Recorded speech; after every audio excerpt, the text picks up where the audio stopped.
नमस्कार शेतकरी मित्रांनो. तर ह्या साधारणतः केळी बागेचं वय एक 3-3.5 महिने झालेलं आहे आणि ह्याचा आता कच्ची बांधणी केल्यानंतर भुसवटा केल्यानंतर याला आपण RCMची खतं वापरली, इनकिपेही वापरलं. उदाहरणार्थ 10-26 असेल, 24-24-0 असेल, युरिया असेल, हे सगळं वापरलं आपण. नंतर सिलिकॉन वापरलं, जीवशील वापरलं, प्लॅन्टेन बनाना वापरलं, RCMची खतं वापरली.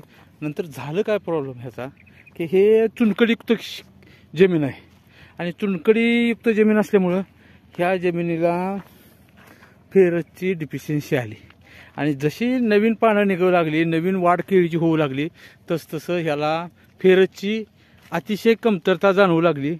म्हणून आपण आता तर अशा पद्धतीनं आपण आता यामध्ये हे 200 लिटर पाणी घेतलेलं आहे.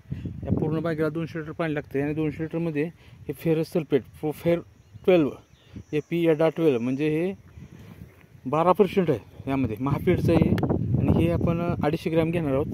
हे 200 लिटरसाठी हे ह्यामध्ये मिक्स केलेलं आहे आता. आणि यामध्ये दुसरं आपण घेणार आहोत हे ऑक्साईड फार्ममधलं नवीन ग्रेड आहे 30-10-10. हे आपण नेस्टा कंपनीचं आहे. हे आपण ह्यामध्ये घेणार आहोत. आणि नंतर ह्यामध्ये आपण मॅग्नेशियम सल्फेट पण आपण टाकणार आहोत 1 किलो. आणि हे सगळं द्रावण एकत्र करून आपण ह्यासाठी स्प्रे देणार आहोत.